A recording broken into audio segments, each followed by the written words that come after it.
જય જીનેન્દ્ર, નમસ્તે અજયભાઈ. નમસ્તે. ફરી એકવાર મા સ્વામીની પ્રેરણા સામાયિકની આ સંવાદ શ્રેણીમાં આપનું સ્વાગત છે અજયભાઈ. Thank you. અને મને ખૂબ દર વખતે હું આ વાત કરું છું, પણ મને કહેતા આનંદ એ વાતનો છે કે આપણી એક ગયા વખતનો જે ઇસ્યુ હતો એ કેટલી હાસ્યની નિર્દોષતા, હાસ્ય અને અધ્યાત્મ જીવનની ઊંચાઈ, આ ત્રણેયની વાતો જ્યારે લોકોમાં પ્રસરી ત્યારે લોકોએ ખૂબ આશ્ચર્ય થયું કે તેઓ કહેતા હતા કે આ તો અમને એવું હતું કે ટૂચકા આવશે, પણ નિર્દોષતા અને અધ્યાત્મ કેવા જોડાયેલા છે એની સરસ વાત થઈ. આ વખતે આપણે ફરી જ એવા એક નવા વિષય તરફ આગળ વધી રહ્યા છીએ અને આ વખતના પ્રેરણા સામાયિકનો વિષય પણ બહુ સરસ, બધાને રસ પડે એવો છે, સર્વગ્રાહી જીવનશૈલી અને ઉર્જામય જીવનનો માર્ગ, હોલિસ્ટિક લાઈફસ્ટાઈલ જેને આપણે કહીએ છીએ અજયભાઈ.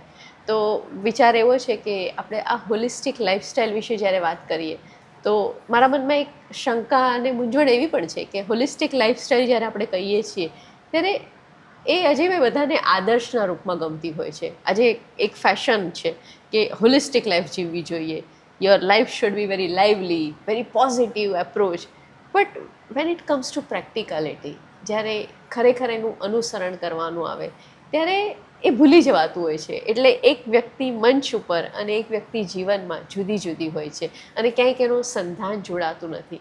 તો આવી થોડીક વાત તમારી સાથે કરવી છે અને સમજવી છે. તો વાતની આપણે શરૂઆત કરીએ તો પહેલો સવાલ અજયભાઈ મારો એ છે કે સર્વગ્રાહી જીવનશૈલી એટલે શું, એનો અર્થ શું છે આખો?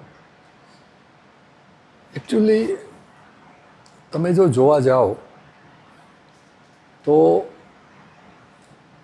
કવિ સુંદરમની જે એક કવિતા છે, હું માનવી માનવ થાવ તો ઘણો,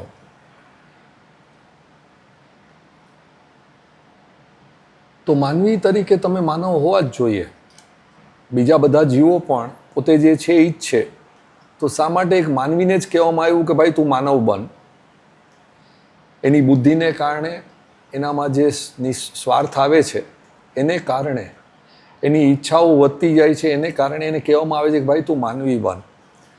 એવી જ રીતે જ્યારે તમે જીવનશૈલી બાજુ જાઓ છો ત્યારે જીવનશૈલી એટલે જીવનશૈલી છે.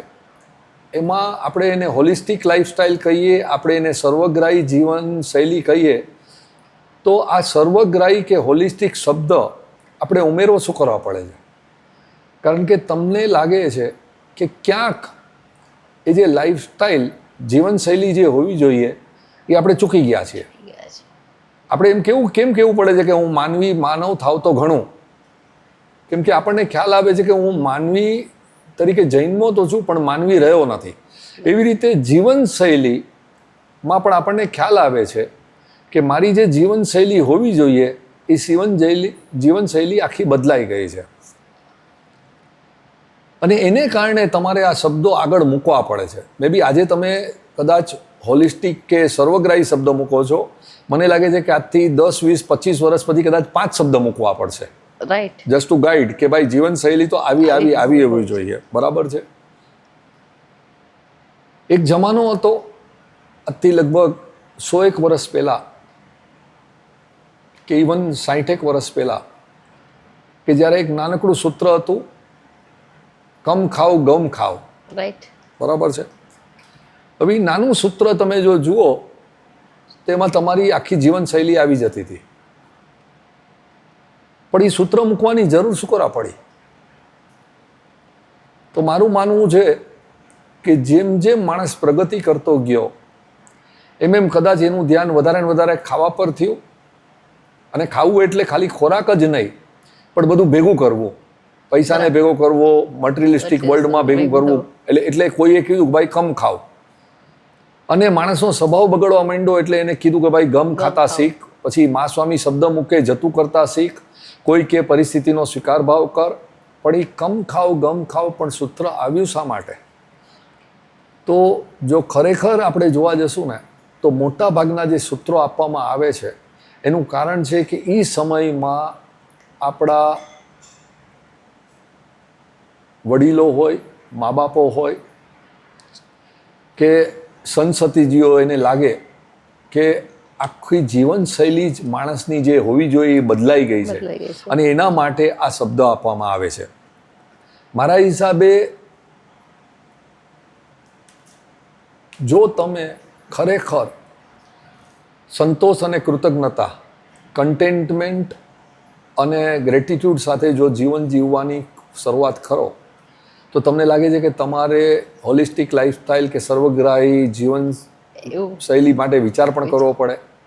આપણે મટીરિયલિસ્ટિક વર્લ્ડમાં એટલા બધા ઊંડા ખૂપી ગયા છીએ, સમજણ સાથે કે સમજણ વગર, એના માટે આ બધી વાતો આવે છે.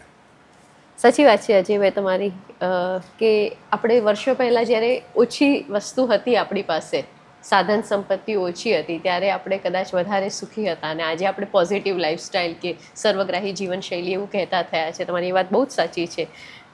એક રાજેન્દ્ર શાહ નામના કવિ છે ગુજરાતી ભાષાના, અને એમની બહુ સરસ એક પંક્તિ છે, અને કે નિરુદ્દેશે સંસારે મુજબ, હું આ સંસારમાં આવ્યો છું પણ મારું ભ્રમણ કેવું હોય, ઉદ્દેશ વગરનું હોય. પણ અજયભાઈ, આજે માણસ જન્મે છે ને, ત્યારે જન્મતાની સાથે એને શું કરવાનું છે ને એવું એક સ્વપ્નનું પોટલું એને આપી દેવામાં આવે છે. એટલે આપણું જીવનનું તમે સ્ટેજ જોશો તો જન્મ્યા પછી એ સ્વપ્ન પૂરા કરવા, એ સાધન સંપત્તિઓ મેળવવી, અને સાધન સંપત્તિઓ મેળવ્યા પછી એની સાથે એના ટેન્શન, એના ક્રાઇસિસ, એ બધા મેળવવા. હવે આ એક લાઈફસ્ટાઈલ એવું કહેવાય છે કે આવશ્યકતા છે. અજયભાઈ, તમને ખરેખર એવું લાગે છે કે આ બધી આવશ્યકતાઓ છે આપણી? મેં ક્યાંક ઓશોનું સ્ટેટમેન્ટ વાંચેલું કે જન્મ્યા પછી ફક્ત 5 જ મિનિટ સુધી હું પોતાનો છું. 5 મિનિટ પછી તમને નામ આપી દેવામાં આવે છે, તમને કાસ્ટ આપી દેવામાં આવે છે, જ્ઞાતિ, જાતિ, તમને ધર્મ આપી દેવામાં આવે છે, તમને નેશનાલિટી દેવામાં આવે છે. અને પછી બાકીની આખી જિંદગી તમે આ બધું જ જે તમને 5 મિનિટ પછી કોઈ પારકાએ આપેલું છે એની માટે તમે ઝઘડતા રહ્યો છો. આજે તમે વિચાર કરો કે આપણે જૈન તરીકે આપણને કહેવામાં આવ્યું કે તમે જૈન કુટુંબમાં જન્મેલા છો. આપણને ક્યાંય કહેવામાં નથી આવતું કે તમે માનવ તરીકે જન્મેલા છો. અને આખી જિંદગી આપણે એ જૈન અને જૈનેતર વચ્ચેના ઝઘડામાં આપણી પૂરી કરીએ છીએ. પછી ઝઘડા કદાચ સ્ટ્રોંગ શબ્દ હશે, પણ જો કોઈ આવીને મહાવીર સ્વામીની વિરુદ્ધમાં કંઈક બોલી જાય તો આપણાથી સહન થતું નથી. બરાબર છે? તો ખરેખર જો જોવા જાઓ તો બાળક તરીકે આપણે નિર્દોષ હતા. આપણે કુતૂહલતા આપણામાં હતી. આપણે દુનિયાની બધી વસ્તુ આમ જોતા હતા કે આ શું છે, આ શું છે, આ શું છે. આપણી નાનકડી જરૂરિયાત પૂરી થઈ જતી હતી કે થોડુંક આપણને દૂધ જોઈએ છે એ મળી જતું હતું, થોડીક આપણી નાની મોટી સગવડતા સચવાઈ જતી હતી, અને આખો દિવસ આપણે એ સંતોષથી જીવતા હતા. ખાધું પીધું ને રાજ કર્યું. બરાબર છે? એમાં જ્યાં કમ્પેરિઝન એટલે કે સરખામણી અને કોમ્પિટિશન એટલે હરીફાઈને ઘુસાડવામાં આવી, અને એ ઘુસાડે છે કોણ? મા બાપ, સમાજ, મિત્રો. તમે જોઈ લ્યો, આપણે સ્કૂલમાં જઈએ છીએ ત્યારે કહે છે કે તારી રેન્ક 2 નંબરની કેમ આવી, પહેલી આવી જ જોઈએ. એક સ્ટુડન્ટને 100માંથી 99 માર્ક આવે છે તો એની માં 99 માર્કથી ખુશ નથી થતી, પણ કે 1 માર્ક ક્યાં ગયો તારો, ઓછો ક્યાં થયો. સાચી વાત છે. સમાજનું જ્યારે આખું સ્ટ્રક્ચર એવું બનવા માંડે ને, ત્યારે એ સમાજમાં એક જાતનો અસંતોષ પેદા થાય. અને એટલા માટે જ એમાં કદાચ મટીરિયલિસ્ટિક પ્રોગ્રેસ થઈ શકે. તમે આજે અમેરિકા જુઓ, યુરોપના અમુક કન્ટ્રીઓ જુઓ, મટીરિયલિસ્ટિકલી એ લોકો ઘણા આગળ છે. પણ હું તો આટલી વાર ત્યાં જાઉં છું, અને મને દેખાય કે ખરેખર એ લોકોમાં સંતોષ છે ખરો. તમે જુઓ, અને કદાચ નાના નાના માણસોને તમે ઇગ્નોર કરી નાખો કે ભાઈ એનામાં સમજ શક્તિ નથી, પણ તમે અમેરિકન પ્રેસિડન્ટને જુઓ, તમને શું લાગે છે? Is he a happy man? જીવનશૈલી શું હોવી જોઈએ એને ખબર છે? તો તમે એમાંથી બોધપાઠ લ્યો કે સંયમ, ત્યાગ, વૈરાગ્ય એટલે છોડવાનું નહોતું, એને પકડવાનું નહોતું. તો તમે એ વસ્તુ જો સમજતા થાવ કે મને બધી સગવડતા મળે તો મારે ભોગવવાની છે, મને વાંધો નથી, પણ મારે એને પકડવાની નથી. અને એ જીવનશૈલી છે ને એ આપણને નાનપણથી ઊંધી શીખવાડવામાં આવે છે. મને કહેવામાં આવતું હતું નાનો હતો ત્યારે કે ભણ નહીં તો જિંદગીમાં કરીશ શું, એટલે ભણવામાં ધ્યાન આપ્યું. ભણ્યા પછી કહેવામાં આવ્યું કે પૈસો કમા નહીં તો જિંદગીમાં કરીશ શું, એટલે પૈસા કમાવાનું શરૂ કર્યું. ભણ્યા અને પૈસા કમાયા પછી પણ જ્યારે જીવનમાં સુખ અને શાંતિ નહીં આવી ત્યારે હું મા સ્વામી પાસે દોડ્યો ને. ક્યારે આ તો કહેવામાં આવતું હતું કે ભણીશ એટલે યુ આર થ્રુ. ભણ્યા પછી કીધું કે ના ના ના પૈસો કમાઈશ એટલે થ્રુ. બરાબર છે. આ બધું કર્યા પછી હું ખરેખર થ્રુ થયો ખરો કે ક્યાંક અટકી ગયો? એ વિચારણા આવીને, અને કેટલાને નસીબ હોય છે કે આવી વિચારણા પણ આવે.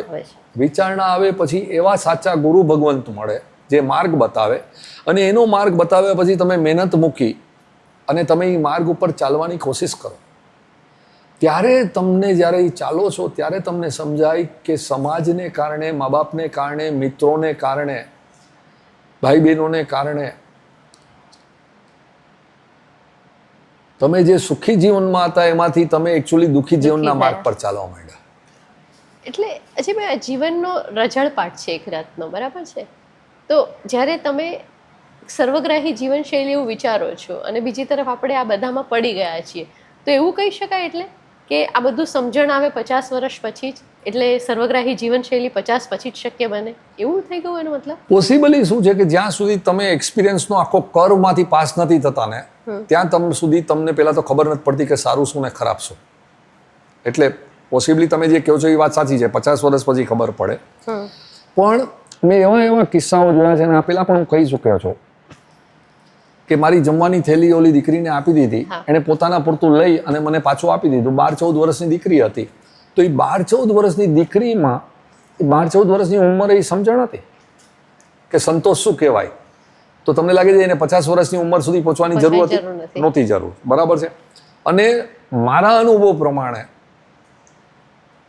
કદાચ પોસિબલ છે કે 3 કેટેગરીના માણસો છે. એક કેટેગરીના માણસો છે કે જેને જન્મથી જ આ વસ્તુની સમજ આવે છે, જેનામાં જન્મથી જ એનો ભોળપણ છે, જન્મથી જ જેનામાં પ્રેમ છે, કરુણા છે, સંતોષ છે, કૃતજ્ઞતા છે, આ બધા ગુણો છે. બરાબર છે. એ કેટેગરીના માણસો બહુ ઓછા છે, બહુ ઓછા છે. અને સમાજ છે ને એને મૂર્ખ ગણે છે. સમાજની ડેફિનેશન જુદી છે. મા સ્વામી મને હંમેશા કહેતા હતા કે અમે ભોળા માણસો મૂર્ખ નથી, પણ અમે ભોળા માણસોને અમને સમજણ છે કે તમે અમને મૂર્ખ બનાવો છો, પણ અમે જતું કરવામાં માનીએ છીએ. ઓકે. તો એક કેટેગરીના માણસો આ છે જે બહુ જૂજ સંખ્યામાં છે.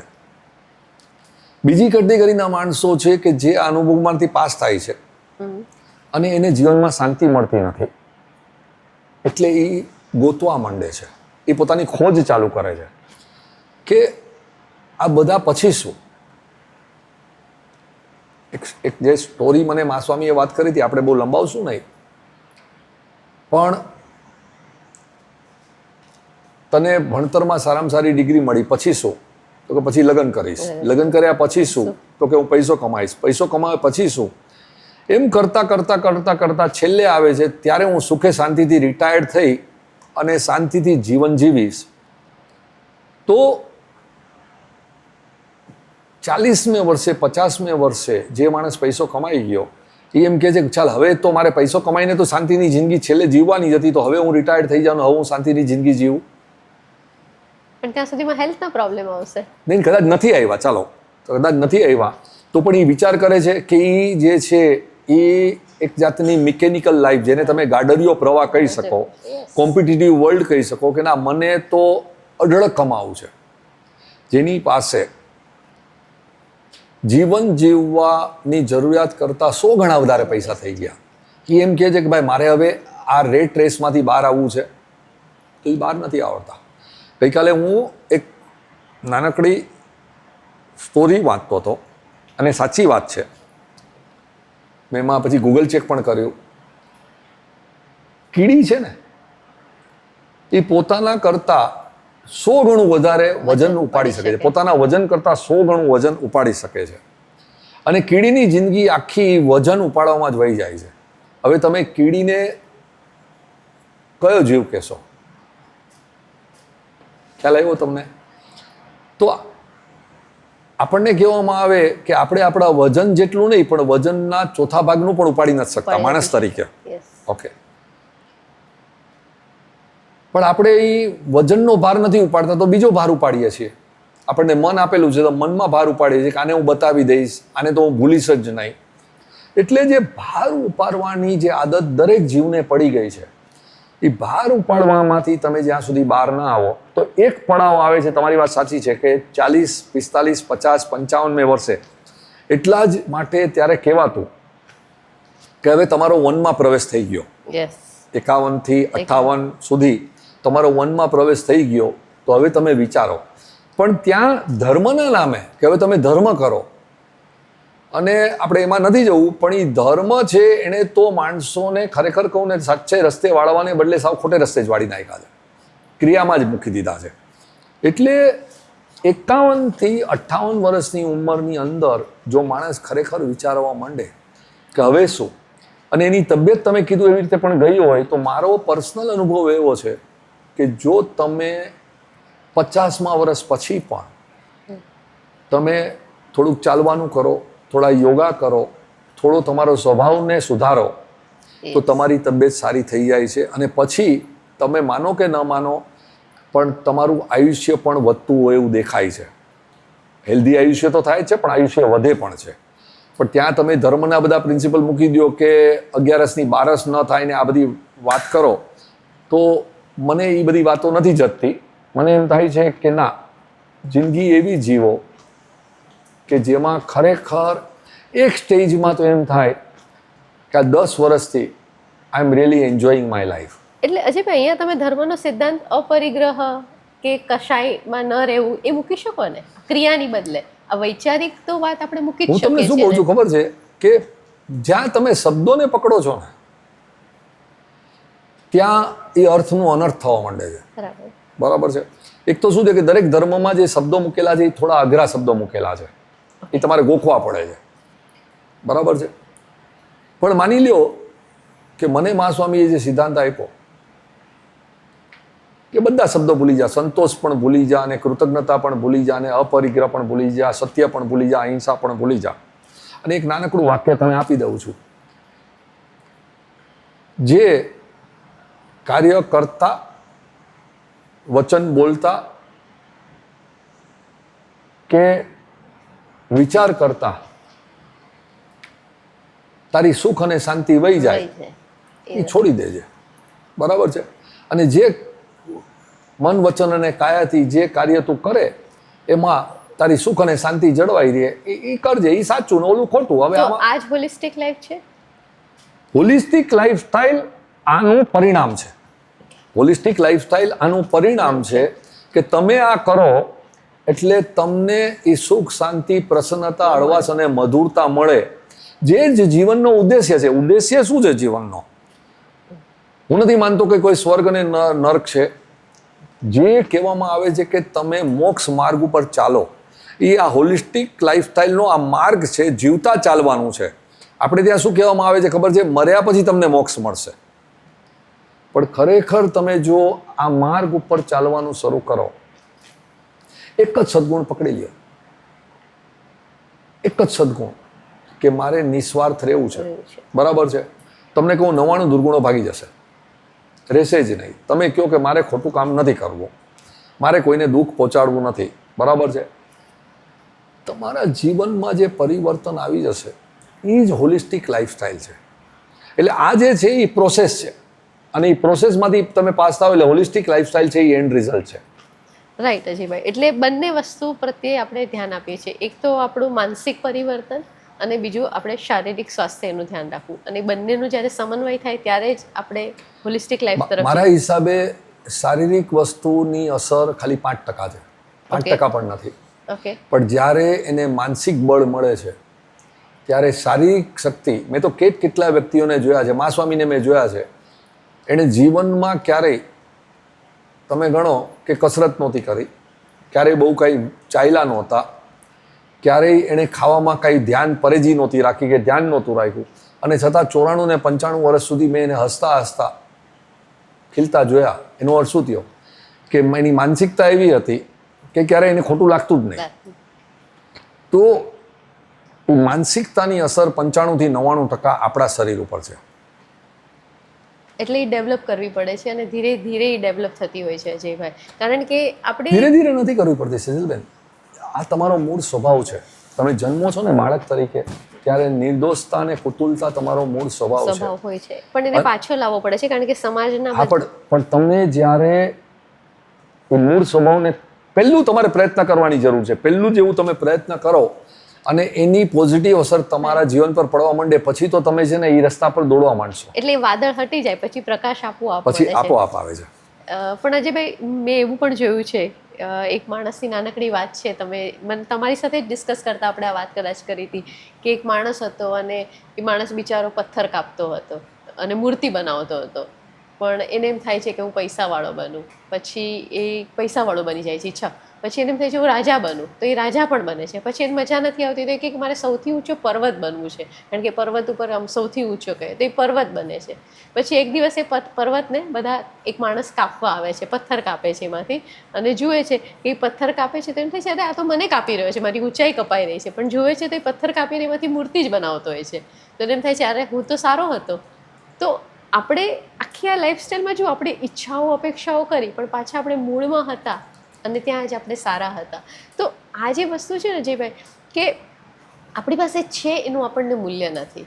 પછી આપણે આખું ચક્ર ફરીએ અને પછી એનું મૂલ્ય કરીએ તો આટલા બધા વર્ષો વેડફાઈ જાય છે. પણ મેં જોયું છે કે તમે એ વર્ષો વેડફાઈને એના માટે જે પ્રયત્ન કર્યો છે એ શું પ્રયત્ન તમે કરતા હતા? કાંઈ નથી, પ્રયત્ન બહુ છે જ નહીં. જે મિનિટે આ સત્ય સમજાઈ ગયું ખાલી હાથે આવેલા છીએ, ખાલી હાથે જવાનું છે. બાકી બધું અહીંયા રહી જવાનું છે. આપણે બોલીએ છીએ પણ આપણને એ સમજાતું નથી. હા પણ અજયભાઈ આ ફરીથી આપણે જે શરૂઆતમાં વાત કરી કે એ એક આદર્શ છે એ મંચ ઉપરનો પણ લાઈફમાં એ નથી આવતો. તમે માનો છો એ વાત? ના, આવી જાય છે. હું તમને કહું કે જો તમે એની ઉપર ચિંતન મનન મંથન ને કન્ટેમ્પલેશન કરો. ઓકે. અને એટલા માટે જ ભગવાન મહાવીર સ્વામી ગણો કે ભગવાન બુદ્ધ ગણો, એ લોકોએ ધ્યાન ઉપર, ચિંતન મનન કન્ટેમ્પલેશન ઉપર, તમે મહર્ષિ પતંજલિ જુઓ તો એણે ધારણા ધ્યાના અને સમાધિ ઉપર બહુ મહત્વ આપેલું છે. ઓકે. આપણે ભલે કહીએ કે અમે મહાવીરના સંતાનો છીએ પણ મહાવીર સ્વામીએ જે 12.5 વર્ષ સુધી ધ્યાન કર્યું એણે એક જ જગ્યાએ ઊભા રહીને ધ્યાન કરેલું છે. 15 થી 20%. તો આપણા જૈન ધર્મમાં આજે ધ્યાનનું સ્થાન ક્યાં છે? તમારે જે ચેન્જ લાવવાનો છે એ ચેન્જ આવતી વખતે જે ચિત્તમાં ચંચળતા છે એ દૂર કરીને સ્થિરતા લાવવાની છે. એ સ્થિરતા લાવો પછી ધારણા એટલે કે કોન્સન્ટ્રેશન તમે કરી ચિંતન મનન કન્ટેમ્પલેશન કરો. અત્યારે માની લ્યો કે તમારો ને મારામાં વચ્ચે બોલાચાલી શરૂ થઈ ગઈ, ગરમા ગરમી થઈ જાય, 5 મિનિટ ગરમા ગરમી થઈ જાય, તમે તમારા સ્થાને વયા જાઓ, હું મારા સ્થાને વયો જાઉં, બેમાંથી એકમાં ફરક આવે છે ને બીજામાં નથી આવતો. એનું કારણ શું છે ખબર છે? કે એક વ્યક્તિ પોતાના ગુસ્સાને જસ્ટિફાઈ કરે છે અને બીજી વ્યક્તિ એના પર ચિંતન મનન કરે છે કે હું આને અવોઇડ કરી શક્યો હોત, અને ત્યાંથી અવોઇડ કરવાનું ચિંતન મનન કરે છે, એમાંથી એને પસ્તાવો આવે છે, અને પસ્તાવો આવે છે એને કારણે એનો સ્વભાવ બદલાવા માંડે છે. બરાબર છે? તો જે જરૂર છે એ ધારણાની, ધ્યાનની અને સમાધિની જરૂર છે. બરાબર છે?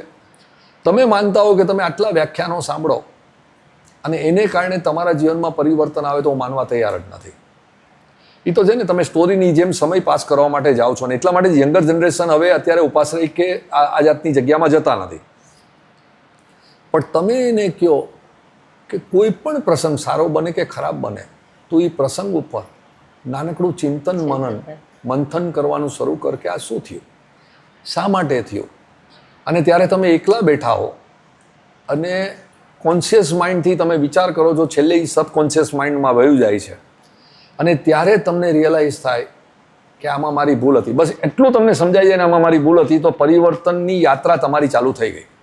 બરાબર છે ભાઈ, એકદમ સાચી વાત છે તમારી. પણ એ સમજાય અને પરિવર્તનની યાત્રા ચાલુ થાય, કોઈ ગાઈડ કરવાની જરૂર છે. એ કામ છે ધર્મગુરુઓનું. પણ ધર્મગુરુએ અત્યારે જે મા સ્વામી મને કેટલીક વાર કહેતા હતા કે પર્યુષણમાં તું એકાસણા આંબેલને ઉપવાસ કરે છે, પણ ક્યારેય તે તારા કસાઈના એકાસણા, કસાઈની આંબેલને, કસાઈનો ઉપવાસ કર્યા ખરા?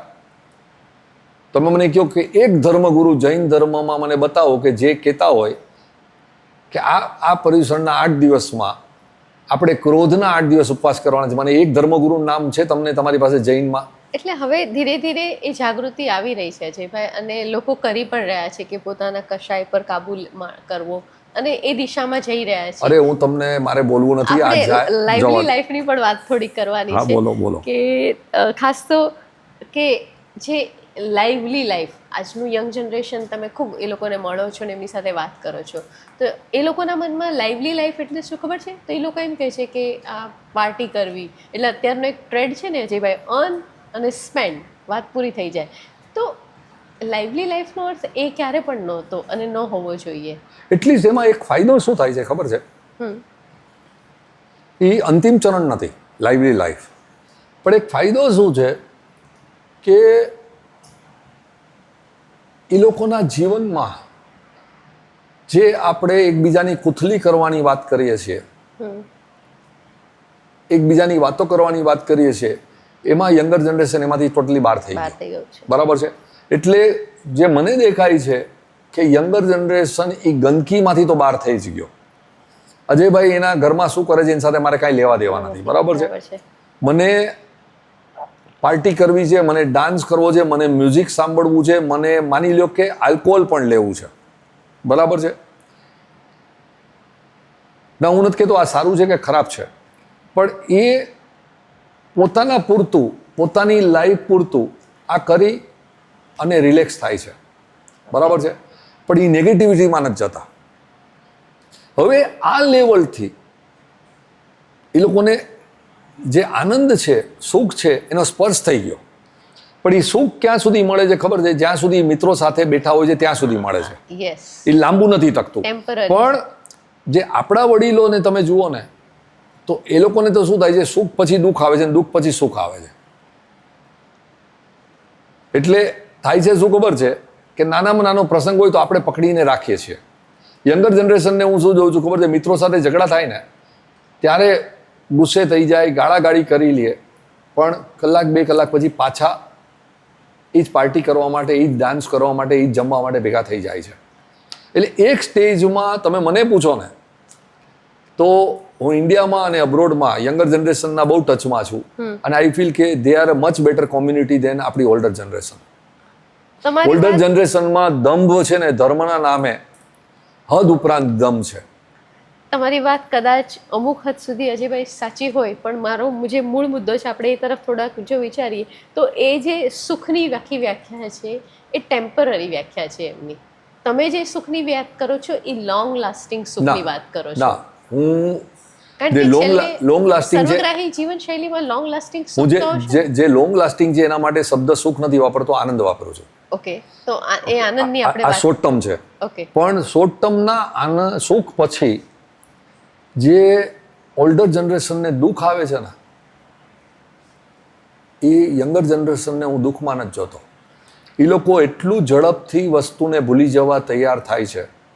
ઝઘડા પણ થયા તો વસ્તુને ભૂલી કરીને આગળ વધે છે. તમારી વાત સાચી, બટ વોટ અબાઉટ ધ જેને લાઈફનું પ્લેઝર આપણે કહીએ છીએ, એ લાઈફના પ્લેઝર એટલે ક્યારે તમને આનંદ મળે? જ્યારે તમે કોઈકની સાથે કશુંક શેર કરો, તમે કોઈકને કશુંક આપો, તમે કોઈક એક ત્યાગની ભાવના આપણા જીવનમાં જે હતી એક સમયમાં, અને એમાં આપણને મજા આવતી હતી કે આપણે ભાઈઓને આપી દેતા હતા કે બહેનોને આપી દેતા હતા, એ ધીરે ધીરે કઈ રીતે આવશે? તમે હું હવે એક આગળનો વિચાર કરું છું કે તમે એમ કેવી રીતે આપણે વિચારીએ છીએ કે નોર્મલી આપવાથી આનંદ આવે. ઓકે, તમે દાન કરો, કોઈને હેલ્પ કરો એટલે તમને આનંદ આવે. મેં એવા પ્રસંગ જોયા છે, અને એની માટે તમારે ક્યાંય દૂર જવાની કે ધર્મસ્થાનકમાં જવાની જરૂર નથી. તમે કોઈ નાનકડો ગાર્ડન હોય ને, ત્યાં ગાર્ડન પાસે ની ગાર્ડનની બહાર જઈને ઊભા રહી જાઓ. તમને કહું, દરેક મુંબઈના તો દરેક ગાર્ડનની બહાર તમને રવિવારે સાંજના આ દ્રશ્ય જોવા મળશે. તમને ખબર છે ઓલા ફુગાવાળા ફુગાને બધું વેચતા હોય છે. તમે જોશો ને તો તમને ખ્યાલ આવશે કે એક બાળક ફુગો લઈને ખુશ થાય છે અને બીજો બાળક સામે ફુગો વેચીને ખુશ થાય છે. બરાબર છે? તમે જો એનો વિચાર કરશો ને તો તમને લાગશે કે બંનેની અંતિમ ભાવના શું છે ખબર છે? લેનાર બાળક છે એને ફુગો લેવો છે કારણ કે એને એન્જોય કરવું છે. ઓકે. અને વેચનાર બાળકને એ ફુગો વેચ્યા પછી થાય છે કે આ ફુગો વેચવાથી મને જે પૈસા મળશે એને કારણે સાંજના અમને જમવાનું મળશે. એટલે બંનેનું અંતિમ ચરણ શું છે ખબર છે? એ આનંદનું જ છે. માણસો સ્વભાવ જ છે આનંદનો. હવે એ આનંદને જો તમે અનુભૂતિ દ્વારા એકવાર જો તમારા હૃદયમાં ટચ થઈ જાય તો ધીમે ધીમે ધીમે ધીમે ધીમે, અને બહુ લાંબી જર્ની નથી, બહુ ડિફિકલ્ટી જર્ની નથી, પણ તમને એ રસ્તો મળે. મને મેં કેટલાય વ્યક્તિઓને જોયા છે કે જેઓ દાન કરતા જ નથી. દાન કરતા જ નથી. બરાબર છે? મા સ્વામી શું દાન કરતા હતા? એની પાસે કાંઈ નહોતું. દાન કરવાનું ક્યાં સવાલ જ આવતો હતો. પણ હરેક પળમાં જેને આપણે સચ્ચિદાનંદ કહીએ ને, એ હરેક પળમાં એ આનંદમાં રહેતા હતા. એટલે કેટલીક વાર હવે મને રિયલાઇઝ થાય છે કે આપવાથી આનંદ આવે છે, પણ આપવું જરૂરી નથી આનંદ લેવા માટે. તમે જે પરિસ્થિતિમાં હો, એટલા માટે જ આપણે ત્યાં જે ધર્મ ધ્યાનની વ્યાખ્યા છે ને, એ વિચારનું દાન કરતા હતા. એટલે એમની પાસે વિચારનું દાન નહોતા કરતા. એ તો બે ખૂણામાં બેઠા હતા. ગોંડલમાં 14 વર્ષ સુધી એક ખૂણામાં બેસા હતા. એને કોઈ મળવાય નહોતું આવતું. આ તો હું પહોંચ્યો અને હું ફાવી ગયો, એને કોઈ મળવાય નહોતા આવતા. એને વ્યાખ્યાન દેતા નહોતું આવડતું. એને આગમ કોઈ દિવસ વાંચ્યા નહોતા. એણે જીવન જે જીવેલું, 16મા વર્ષે દીક્ષા લીધીને 94 વર્ષે ગયા, 78 વર્ષનું જે જીવન જીવેલું, એ જીવનની અનુભૂતિનો સારનો લાભ મને મળી ગયો. તમે સમજી લો. પણ એને હું તમને એક દાખલો આપું. માની લ્યો કે અત્યારે મા સ્વામીની કૃપાથી મારી પાસે બધી રિદ્ધિ સિદ્ધિ છે. બરાબર છે? હવે માની લ્યો કે હું ટ્રાવેલિંગ કરું છું અને ફર્સ્ટ ક્લાસની ટિકિટ મેં લીધી અને મને કહેવામાં આવ્યું કે ભાઈ આજે ફર્સ્ટ ક્લાસમાં જગ્યા નથી, તમે નીચેના ક્લાસમાં જાઓ, બિઝનેસ ક્લાસમાં જાઓ. તમને લાગે છે મને એક્સેપ્ટેબલ થાય કે ઝઘડો થાય કે ભાઈ મેં તો પૈસા આપ્યા છે, મેં તો પહેલાં બુકિંગ કરેલું હતું, મારી ટિકિટ તમે આને કેવી રીતે આપી દીધી? બરાબર છે? એને જ તમે જુદી રીતે ગણો કે મારું કોઈ ફેમિલી મેમ્બર બીમાર હોય અને મારે જલ્દી પહોંચવાનું હોય અને ઓલો મને કહે કે ભાઈ ફર્સ્ટ ક્લાસ નથી, બિઝનેસ ક્લાસ નથી, પણ ઇકોનોમી ક્લાસમાં એક ટિકિટ અવેલેબલ છે, હું ખુશી ખુશી લઈ લઈશ. ચોક્કસ. એટલે થાય છે શું ખબર છે કે તમે કઈ પરિસ્થિતિમાં છો ત્યાં તમારો જો અહંકાર ટચ થઈ ગયો કે મેં પૈસા આપ્યા છે, તો તમે દુઃખી થઈ ગયા. એટલા માટે જ આપણામાં જે 4 ધ્યાનના પ્રકાર છે, આર્ત ધ્યાન એને અસંતોષ કહેવામાં આવ્યું છે, રૌદ્ર ધ્યાન એને સંઘર્ષ અને ઘર્ષણ કહેવામાં આવ્યું છે, પણ પછીના જે 2 ધ્યાનો છે, ઓકે, બહુ સરસ રીતે સમજાવવામાં આવ્યા છે કે ધર્મ ધ્યાન એટલે પરિસ્થિતિનો સ્વીકાર ભાવ કરી લો. દરેક પરિસ્થિતિમાં તમે સ્વીકાર ભાવ કરી લ્યો અને જ્યારે એ દરેક પરિસ્થિતિ ઉપર તમારો પ્રભુત્વ આવી જાય ત્યારે તમે શુક્લ ધ્યાનમાં આવો. અને તમે જો આગળ વધીને જુઓ તો શુક્લ ધ્યાનમાં તમે આવ્યા એટલે તમે કેવળ જ્ઞાન તમને થઈ ગયું. પછી તમે કહો કે આ આરામાં થાય, કેવળ જ્ઞાનને ન થાય, એ બધી મને બહુ સમજાતું નથી. પણ તમે જે પાછળ બધી વસ્તુ બની રહી છે, પડદા ઉપર થઈ રહી છે, મારે જોવાનું છે. સરસ અજયભાઈ, હોલિસ્ટિક લાઈફસ્ટાઈલ વિશે તમારો વિચાર બહુ જ જુદી રીતનો અને જુદા પ્રકારનો છે અને ખરેખર એક જુદી રીતે વાત થઈ. કારણ કે તમે સ્વાસ્થ્યને હું વિચારતી હતી કે 50%, પણ તમે એને માત્ર 5%માં પાછે નથી આપતો. હું તો તમને કહું કે તમે મૂળ તો પરિસ્થિતિને સ્વીકાર કરી. તમે જો સ્થાનકવાસીના અમુક સંતોને જેને હું મળેલો છું, જયંત મુનિ પેટરબાગમાં રહેતા હતા. હું વૈષ્ણવના એક સંતને મળેલો છું, હરચરણ બાપુ, જે ગોંડલમાં રહેતા હતા. મા સ્વામી, મારા ગુરુદેવ નરેન્દ્ર મુનિ, એવા કેટલા સંતોને હું મળેલો છું જેની ફિઝિકલ હેલ્થમાં તમને ખબર પડે. હરચરણ બાપુને 5મી વાર કોવિડ થઈ ગયું, એની ઉંમર ત્યારે 99 વર્ષની હતી, અને છતાં એ સેવા માટે ભાગતા હતા અને એને કોવિડ કાંઈ નહીં કરી શક્યું. તો તમને દેખાય કે એને શારીરિક હેલ્થની સાથે કોઈ લેવા દેવા જ નહોતી. એની પાસે જે અદમ્ય અદ્રશ્ય શક્તિ આવતી હતી. અને એ જ છે ને જે શક્તિ છે એ તમે જો એ જાતનું જીવન જીવતા હો, જેને જૈન ધર્મ અદ્વૈત ભાવ કહે છે, ભાવ ઓફ અ નોન ડ્યુઆલિટી, કે આ કુદરતના બધા જીવો એક છે, તો બિલીવ મી, પણ તમે જે વિચાર કરો ને એ વિચાર પણ તમારો એ સિદ્ધિ અને લબ્ધિથી સાચો પડી જાય. પણ એ જીવન કેવું હોય કે જેમાં ફક્ત ને ફક્ત મૈત્રી અને કરુણાનું ઝરણું જ વહેતું હોય, બીજું કાંઈ.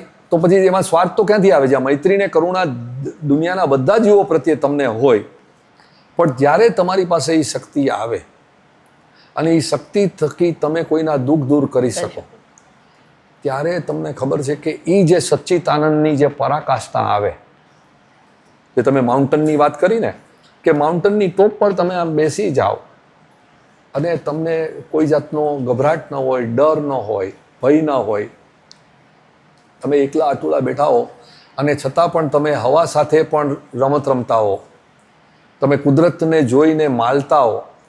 આ જે જીવન છે ને એ ખરેખર આ રસ્તા પર તમે ચાલો તો તમને ખબર પડે કે સચ્ચિત આનંદની ડેફિનેશન શું.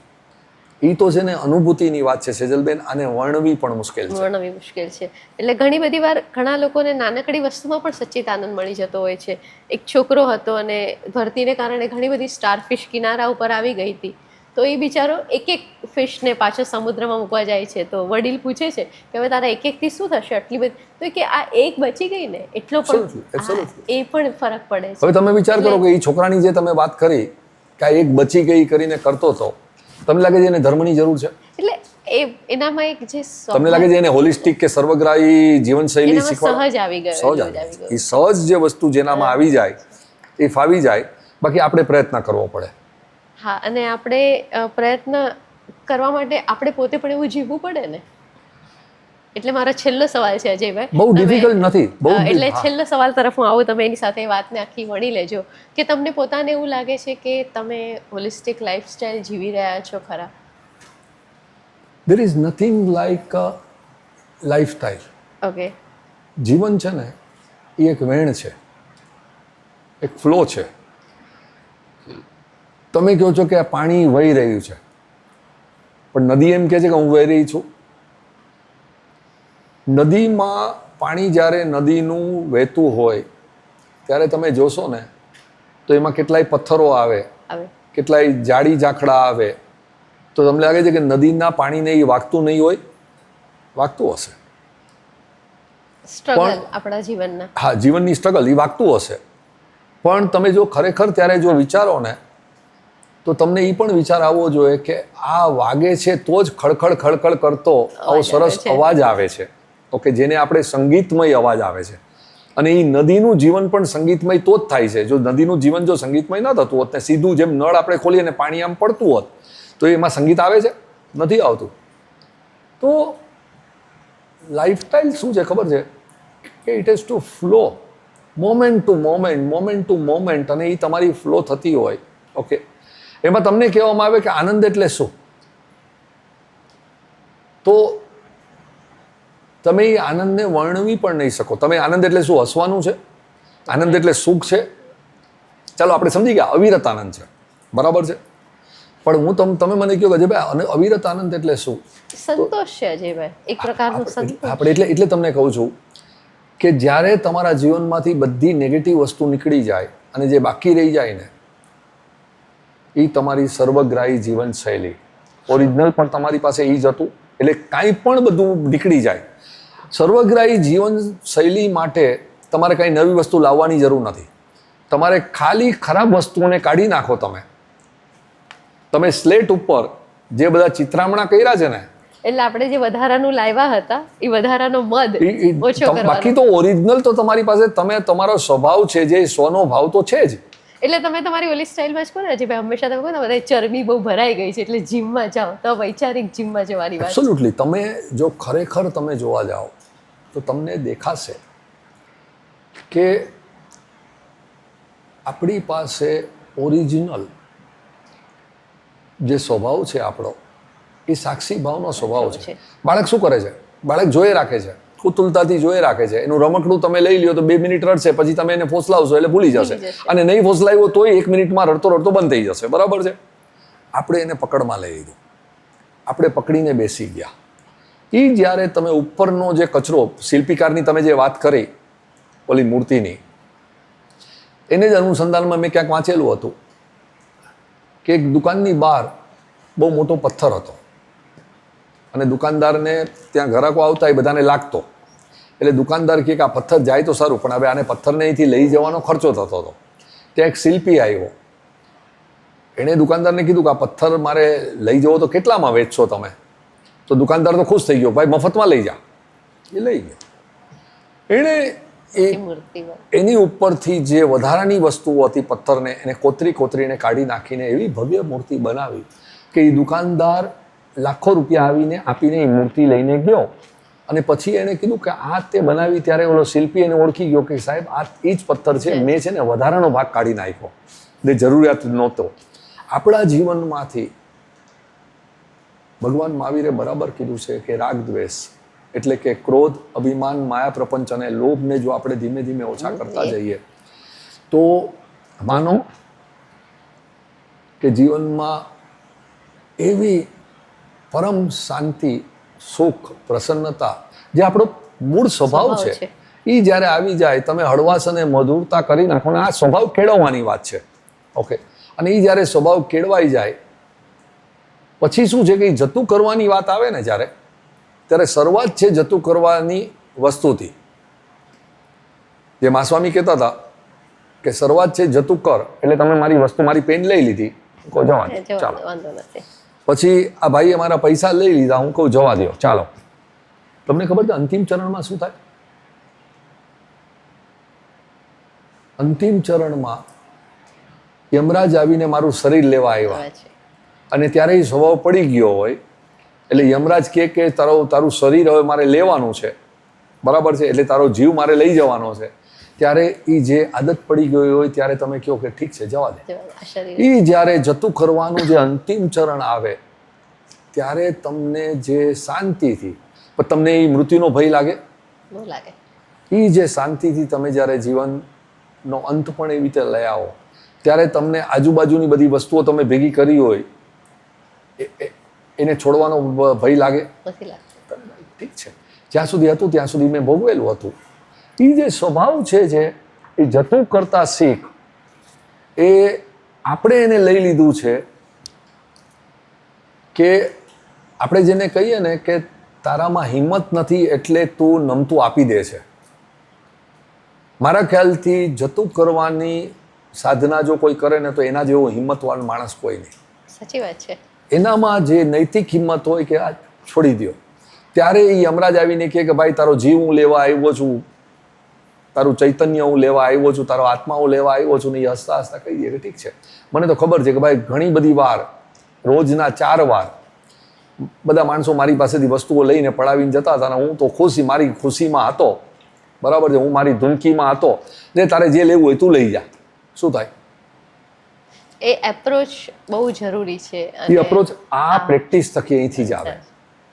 અને એપ્રોચની સાથે એક એવો એટીટ્યુડ પણ હોય કે કારણ કે ડિફરન્સ તો દરેક જગ્યાએ રહેવાનો સમાજમાં, અહીંયા જુદું રહેવાનું, અહીંયા જુદું, પણ એનો એક સ્વીકાર કઈ રીતે કરાય છે. આપણે આપણા એક ઇન્ટરવ્યૂમાં અજયભાઈ તમને યાદ હોય તો વાત કરી હતી કે એક ઘડો હોય અને એ ઘડો ફૂટી ગયો હતો, એટલે એમાંથી કાણામાંથી પાણી વયા કરતું હતું, એટલે એને અફસોસ થયો કે પાણી ઘર સુધી ન પહોંચ્યું. પણ માલિકે કહ્યું કે તું શું કામ ચિંતા કરે છે, તારું પાણી વહ્યું, એને કારણે ત્યાં છોડ વવાયા, ફૂલ થયા ત્યાં બધે. તો એ આખો એક એપ્રોચ, એટીટ્યુડ કયા પ્રકારનો છે બહુ મહત્વનું છે. અને સર્વગ્રાહી જીવનશૈલીમાં આપણે પોતે સ્વીકાર ભાવ સાથે અન્યનો પણ સ્વીકાર ભાવ એ પણ એટલો જ મહત્વનો છે કે આપણે દરેક વખતે અન્યમાં શું ખામી છે એ ન જોતા એના પ્રત્યે મૈત્રી ભાવ રાખીએ, એ પણ જરૂરી છે. અને પણ એટલા માટે જ ભગવાન મહાવીરે જૈન ધર્મમાં 4 શબ્દ આપેલા છે: મૈત્રી, કરુણા, મુદિતા અને ઉપેક્ષા. હું તમને કહું કે ભલે આપણે મહાવીર સ્વામીની વાતો કરીએ, પણ આપણે ક્યારેય દરેક શબ્દો જે આપેલા છે એ શા માટે આપેલા છે? ઉપેક્ષાનો ખરેખર અર્થ શું? મને તમારી સાથે ફાવતું નથી એટલે મારે તમારી સાથે તમારી ઉપેક્ષા કરવાની છે? એને ઉપેક્ષા એ બરાબર નેગેટિવ છે, અર્થ થયો. બરાબર છે. મુદિતાનો અર્થ શું કે ગુણવાનોના ગુણ તું લે, બરાબર છે. તો એ ગુણવાનોના ગુણ મેં જોયા, મને તમારામાં અમુક ગુણ દેખાણા. હવે લેવાના કેવી રીતે, લેવાના કેવી રીતે? મેં અપ્રિશિએટ કર્યું કે એપ્રિશિએટ કરીને એને પોતે એવા બનવાનો પ્રયત્ન પણ કરવાનો કેવી રીતે છે. થાય, કેવી રીતે થાય એ તમને કહું છું. મને દેખાણું કે સેજલબેન પ્રેમાળ વ્યક્તિત્વ છે, સેજલબેન પ્રમાણિક વ્યક્તિત્વ છે, સેજલબેન સારું વ્યક્તિત્વ છે. મને તમારા ગુણ દેખાણા. આપણે ગુણ જોઈએ છીએ, આપણે કહીએ છીએ આ ગુણ લેવા જોઈએ, પણ વચ્ચેનો જે માર્ગ છે ને એ આપણે છોડી દીધો છે. તમને કહું, ખરેખર જેમાંથી આપણે શરૂઆત કરી આ વાર્તાલાપની, મને દેખાણું કે સેજલબેન સારું વ્યક્તિત્વ છે, એનામાં 1 2 3 4 ગુણ છે, અને માની લો દરેક વ્યક્તિમાં આવી રીતે એનામાં આ 1 2 અવગુણ છે.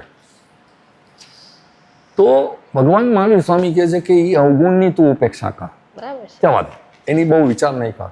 પણ આજે 3 4 ગુણ જે જોયા એની ઉપર તું ચિંતન મનન કરીને ધ્યાન કર. અંદર ઉતારવાનું છે મારે ખાલી અપ્રિશિએટ કરીને સેજલબેન સારા છે બોલીને મારામાં નથી ઉતરવાનું. એટલે હું જ્યારે એનું ચિંતન મનન કરવાનું શરૂ કરું, અને કેવી રીતે થાય, તમને એક નાનકડો દાખલો આપું કે તમારામાં મને પ્રમાણિકતા દેખાણી, બરાબર છે, અને એ પ્રમાણિકતા મને ગમી કે ના સેજલબેન તો પ્રમાણિક વ્યક્તિ છે. હું રાતના જ્યારે બેસું ત્યારે હું ચિંતન મનન કરવા બેસું ત્યારે ખાલી આ 2 વાક્ય નથી આવતા કે તમે પ્રમાણિક છો. ત્યારે વિચાર આવે કે સેજલબેન પાસે મારા કરતાં કદાચ ધન સંપત્તિ ઓછી છે, છતાં એની પાસે મારા કરતાં વધારે પ્રમાણિકતા કેવી રીતે? આ ચિંતન મનન છે. ચિંતનવાનું છે. એ ધ્યાન જે હું તમને મૂળભૂત પર કહું છું કે એ ચિંતન મનન મને થાય કે આ કઈ 41મી વારે મને થયું કરે વૈભવી અને સમૃદ્ધ તો એ દીકરી હતી, હું તો ભિખારી છું. True. એ જ્યારે હું ભિખારી છું એ ફિલિંગ અંદર આવી ત્યારે અંદરથી બળવો થયો, બંડ પોકારાણો કે મારે ભિખારી નથી રહેવું, મારે પણ સમૃદ્ધ અને વૈભવી થવું છે. એ જે ચેન્જની પ્રક્રિયા છે ને એ આપણા સમાજમાં ભૂલાઈ ગઈ છે. અને એ છે તમારું ચિંતન મનન ધારણા, પછી ધ્યાન, અને પછી સમાધિમય. તમે એની પર કોન્સ્ટન્ટલી વિચાર કરી રાખો. કેટલા તમને દેખાશે, તમે પાર્ટીઓમાં જાઓ, વેઇટરોને મળો, નાના માણસોને મળો. અત્યારે આ વિડીયોગ્રાફર ભાઈઓ આપણી સાથે બેઠા છે. તમને શું લાગે છે, એની પાસે પૈસા વધારે છે કે આપણી પાસે વધારે છે? વિચાર કરો, બરાબર છે. અને છતાંય તમને લાગશે કે એના મોઢા પર સ્માઇલ છે કે આપણા મોઢા પર સ્માઇલ છે, એ સુખી દેખાય છે કે આપણે સુખી દેખાઈએ છીએ. હવે તમે એ વસ્તુને ભૂલી નહીં જાઓ. તમે જ્યારે સમય મળે ત્યારે તમે વિચાર કરો કે આ વ્યક્તિ જેનું કામ ઠેઠ બોરીવલ્લીથી કાંદીવલ્લીથી આવીને મારો વિડીયોગ્રાફી કરવાનું છે, ફોટોગ્રાફી કરવાનું છે. મેં તો એને કીધું સવારના 8 વાગે આવજે, એટલે સવારના 6 વાગ્યાનો નીકળો હશે, બરાબર છે. અને એમાં એણે થોડી ભૂલ કરી એટલે મેં એનું અપમાન કરી નાખ્યું. પણ પાપી પેટનો સવાલ છે એટલે એ તો મારી સામે બોલી શકે એમ નથી. મારા અપમાન કરવા છતાં પણ જ્યારે એ બોલ્યો ને એની હસ્તોરીઓને સોરી સર કહી દીધું, ત્યારે તમે જો બપોરના ને સાંજના એ વિચાર કરો કે આમાં ઊંચું વ્યક્તિત્વ કોણ, એનું ઊંચું વ્યક્તિત્વ. એ જ્યારે તમને સમજાય ને ત્યારે તમે કહો કે એ પસ્તાવો વિપુલ ઝરણું છે, સ્વર્ગથી ઉતરેલું છે.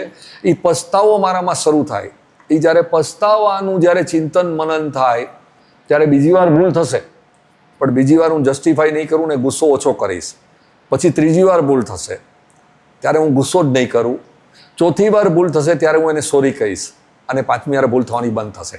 એ જે ભગવાન મહાવીર સ્વામીની જે ધ્યાનની પ્રક્રિયા છે, ધારણા, ધ્યાન અને સમાધિ, આ બહુ જ મહત્વની પ્રક્રિયા છે. પ્રક્રિયા થકી જ તમારા જીવનમાં પરિવર્તન આવે, બાકી પરિવર્તન ના આવે. સાચી વાત છે અજયભાઈ. અને ત્યારે જ આપણે જીવનનો ખરો આનંદ માણી શકીએ છીએ Absolutely. અને જીવનને સાચા અર્થમાં ન્યાય આપી શકીએ છીએ. બરાબર છે. તમે તમારા જીવનને એ રીતે ન્યાય પણ આપ્યો છે અને તમારું જીવન એ રીતે સાર્થક પણ થયું છે અજયભાઈ. તો તમારે આપણા વાચકોને અથવા આપણા સાંભળનારાઓને એ વિશે કોઈ વાત કરવી છે છેલ્લે? જરૂર આ છે કે તમારું પાસ્ટનું જીવન કેવું હતું. હું ઘણીવાર કહી ચૂકે છું કે ભાઈ પર્યુષણમાં સંવત્સરીના દિવસે પણ જીવદયાના ફાળામાંથી મેં ચોરી કરી છે. જાગ્યા ત્યારથી સવાર તમે પૈસા, સમૃદ્ધિ, પદાર્થો આ બધું મહત્વની વસ્તુ છે. આના વગર જીવન ચાલે એમ નથી. બરાબર છે. પણ તમે જો આપણા જીવનમાં એક સમજણ શક્તિ લઈ આવો કે પૈસા છે જે એ હવે મને વધારે સુખ આપી શકે એમ છે. માની લો કે હું જમવા બેઠો અને મને એક આઈટમ મારા ભાણામાં આવી, એ બહુ ભાવવા માંડી, હું ભૂખ્યો છું. 1 ખાધી, 2 ખાધી, 3 ખાધી, 4 ખાધી, પછી શું થાય? પછી નહીં ભાવે. પછી નહીં ભાવે. તો આને ઇકોનોમિક્સમાં પ્રિન્સિપલ ઓફ માર્જિનલ યુટિલિટી કહેવામાં આવે છે. બરાબર છે. એ રીતે મારા જીવનમાં પૈસાની જરૂર હતી. પૈસો આવવા માંડ્યો, પણ પછી દરેક એડિશનલ પૈસો છે ને એ એકચ્યુઅલી મારા માટે ભારરૂપ થવા માંડ્યો. પણ એ જ પૈસાને જો હું સેવામાં કન્વર્ટ કરી નાખું, એ જ પૈસાને હું બીજાને આપી અને મારા જીવનમાં સુખ, શાંતિ, પ્રેમ, કરુણા લાવી શકું, બરાબર છે, તો એ પૈસાનો સાચો ઉપયોગ છે. તો એ રસ્તો છે ને બહુ ડિફિકલ્ટ નથી. સાચું કહું તો ભગવાન મહાવીર સ્વામીએ દાન, તપ, શીલ અને ભાવ આ 4 વસ્તુ આપેલી છે. આખી વસ્તુમાં આ હું અનેક વાર કહું છું કે ભાવે ભાવના ભાવીએ ભાવે કેવળ જ્ઞાન. તકલીફ શું છે ખબર છે? કે અત્યારે ધર્મ એટલે ફક્ત ક્રિયા થઈ ગઈ છે. આપણે 1000 વાર બોલીએ છીએ કે ભાવે ભાવના ભાવીએ ભાવે કેવળ જ્ઞાન. પણ તમે જુઓ, આંબેલ કરવા તમે ગયા, અને મેં વર્ષો સુધી આંબેલ કરી. આંબેલ કરવા તમે ગયા, એમાં રોટલી થોડીક ઠંડી આવી, આપણા ભાવમાં શું થાય છે? એ છે. ઢોકળું થોડુંક ઠંડુ આવ્યું, આપણા ભાવમાં શું થાય છે? બરાબર છે. પણ તમે ત્યારે વિચાર કરો કે આ ઠંડી રોટલી ખાવાથી પણ જો મારા જીવનમાં પરિવર્તન આવતું હોય કે ક્યારેક મને ક્યાંક ઠંડી વસ્તુ કે ચવડ વસ્તુ ખાવા મળી અને છતાં પણ હું હર્ષભેર જો ખાઉં, એ આંબેલનું મહત્વ છે. કે મીઠું ઓછું હોય, મરચું ઓછું હોય, એને સ્વીકારીને તમે એનો સ્વીકાર ભાવ કરો.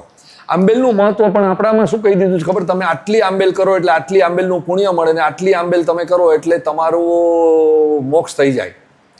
આખું જે કહેવામાં આવ્યું છે કે આંબેલ થકી તમારે જીવન કેવી રીતે જીવવું એ શીખવાનું છે. ઉપવાસ થકી તમને કદાચ ખાવાનું ન મળ્યું તો પણ તમારા ભાવ બદલાય નહીં, એ શીખવાનું છે. દાન થકી તમારો પૈસાનો મોહ ઓછો થાય એટલે તમે પૈસા માટે ખોટા કામ કરવાના બંધ કરો, ચોરી ન કરો, છેડકપટ ન કરો, એ શીખવાનું છે. એ જો વસ્તુ આપણને સમજાઈ જાય કે આ બધી જ વસ્તુ થકી આપણે આપણા ભાવને ઉત્કૃષ્ટ કરવાના છે, એ સમજાઈ જાય ને તો you are through. Very true Ajaybhai. મન સંયમ અને ઈચ્છા સંયમ બહુ મહત્વનો છે, અને પછી વિચાર આખા બદલાતા હોય છે.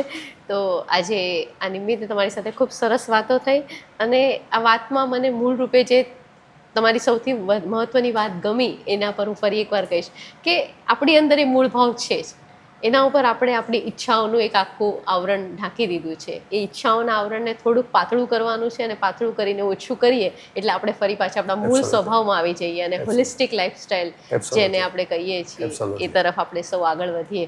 અને તમે મને એ જવાબ નથી આપ્યો, પણ હું સમજી ગઈ છું કે તમે હોલિસ્ટિક લાઈફસ્ટાઈલમાં છો જ, અને એમાં તમે સતત આમાં એવું છે સેજલબેન કે 2 વસ્તુ છે.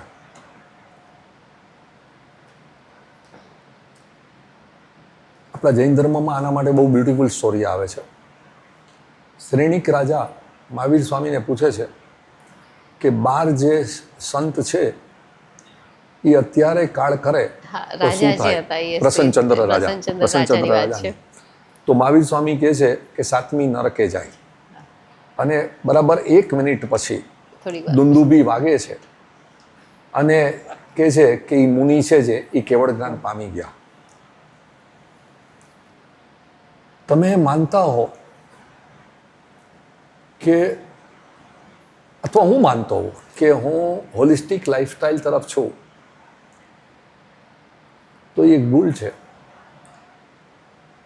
પ્રસન્નચંદ્ર મહારાજા જેવા વ્યક્તિત્વ સાતમી નરકે પણ જઈ શકે ને કેવળ જ્ઞાન પણ પામી શકે. અને શાસ્ત્રોમાં એવા કેટલા ઉદાહરણ છે કે કેવળ જ્ઞાન પામતા પહેલા એક નાનકડી ભૂલ થઈ, એને કારણે એ છઠ્ઠી નરકે સાતમી નરકે ગયા. આ નરક છે કે નહીં મને નથી ખબર, પણ તમે એમાંથી સાર લ્યો. સાર આપણે લેવાનો છે. તો એનો અર્થ શું થયો કે મારે પ્રયત્ન ચાલુ રાખવાનો, સારું જીવન જીવવાનો કે નહીં? સતત ચાલુ રાખ. બરાબર છે. કારણ કે તમે જો શાસ્ત્રોમાંથી જો એક્ઝામ્પલ લેશો ને તો થશે કે એને છેલ્લી ઘડીએ જે ભૂલ કરી એને કારણે એને છઠ્ઠી સાતમી નરકે ગયા, પણ એમાંથી બહાર આવી અને સીધા એને તીર્થંકર પદ પ્રાપ્ત થઈ ગયો. કારણ કે એને સાધનામાં સાચે માર્ગે હતા, એટલે એને એ સહન કરવું પડ્યું.